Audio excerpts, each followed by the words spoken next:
नमस्कार दोस्तों, मैं आप सबका स्वागत करता हूं आपके अपने YouTube चैनल एस्ट्रो5 पंडित में।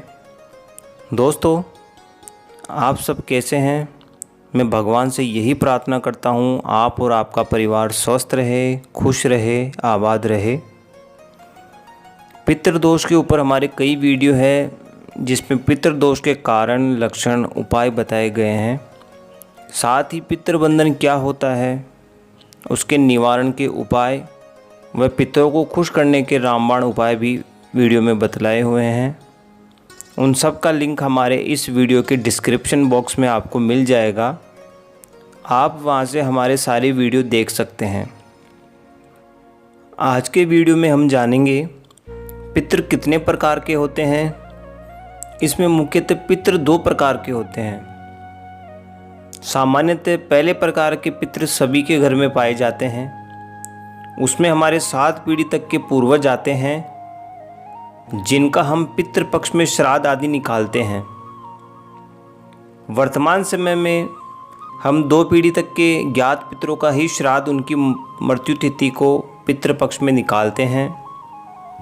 उनकी प्रसन्नता के लिए उनके लिए पकवान, खीर, जलेबी, हलवा, पूड़ी, चावल आदि का भोग लगाते हैं और ब्राह्मणों को भोजन करवाते हैं।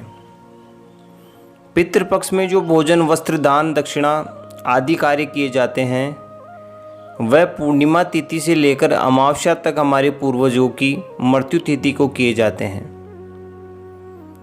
यह वह पितृ होते हैं जिनको मोक्ष गति प्राप्त हो गई है या दूसरी योनि में उन्होंने जन्म ले लिया है। उनके सम्मान करने के लिए, उनसे आशीर्वाद प्राप्त करने के लिए यह कार्य पितृपक्ष में किए जाते हैं। इससे घर परिवार में सुख शांति, बरकत बनी रहती है और कुल की वृद्धि का आशीर्वाद हमें पितरों से प्राप्त होता है। दूसरे श्रेणी के जो पितर होते हैं वह भी हमारे परिवार के ही सदस्य होते हैं, जिनकी आत्मा मृत्यु के बाद परिवार के लिए भटकती रहती है, जो मुख्यतः असली पितृदोष का कारण बनते हैं।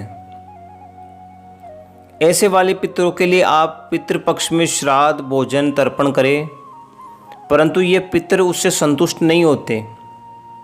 जब तक आप इनको घर में स्थान ना दें या फिर इनकी मोक्ष के लिए गया श्राद्ध, पिंडदान नहीं करते,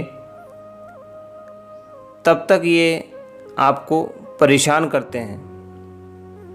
कई बार देखा गया है कि ये जो पितर होते हैं इनकी गया श्राद्ध करने के बाद भी मुक्ति नहीं होती और ये वापस से आपके साथ आपके घर चले आते हैं और पितृदोष का कारण बनते हैं। यह पितर अपने होने का एहसास अपने परिवार के सदस्यों को करवाते रहते हैं। इसके लिए यह सपन के माध्यम से परिवार के सदस्यों को आने वाले संकट के लिए सावधान करते हैं। कभी कभी यह किसी सदस्य के शरीर में आकर बोलने लग जाते हैं या फिर सर्प रूप में साक्षात दर्शन भी देते हैं। बताया जाता है इस तरह के जो पितर होते हैं वह सर्प के रूप में दिखाई देते हैं। पुराने समय में तो ऐसे पितर, सर्प रूपी योनि वाले पितर जब किसी परिवार के सदस्य के शरीर में आते थे तो अपने परिवार के लोगों को ये कहते थे कि उस जगह पर मेरी खोल यानी सर्प रूपी शरीर जो उनका होता था वह पड़ा हुआ है। जब तक मैं शरीर में आ रहा हूँ तब तक आप में से कोई जाकर मेरे उस शरीर की सुरक्षा करे। और जब परिवार के सदस्य उस स्थान पर जाते थे तो उन्हें सर्प का शरीर मिलता था जिसकी वह और जानवर से सुरक्षा करते थे जब तक उसकी आत्मा वापस उसमें प्रवेश नहीं करती थी। ऐसे ऐसे प्रमाण पितृ देते हैं। यह पितृ बहुत ही शक्तिशाली होते हैं। यह पितृ अगर नाराज़ होते हैं या इनका दोष होता है तो व्यक्ति को कई परेशानियों का सामना करना पड़ता है। जैसे जन्मपत्री में शुभ दशा व गोचर के होते हुए भी हमारे कर्मों का फल प्राप्त नहीं होता। घर में हमेशा कलह बना रहता है, घर में अशांति बनी रहती है, धन की कमी रहती है, बीमारियां लगी रहती है, संतान नहीं होती, और अगर होती है तो विक्षिप्त या विकलांग होती है, बच्चों के विवाह में अड़चन आदि आती है, उनका विकास, रोजगार, नौकरी आदि में परेशानी आने शुरू हो जाती है, हर बनते काम में रुकावट आती है।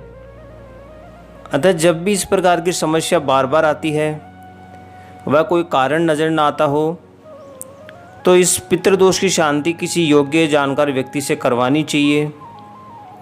दोस्तों, इस प्रकार दो तरह की पितृ होते हैं। अगर आपको हमारे द्वारा दी गई जानकारी अच्छी लगे तो आप हमारे चैनल को सब्सक्राइब करें। किसी अपने परिचित जानकार व्यक्ति जो इस प्रकार की समस्या से पीड़ित है उन्हें यह वीडियो ज़रूर शेयर करें। और अगर आपका पितृदोष से संबंधित कोई सवाल हो तो हमें कमेंट करें। मैं ज़्यादा से ज़्यादा सवालों का उत्तर देने की कोशिश करूँगा या उनके ऊपर वीडियो बनाऊँगा। धन्यवाद।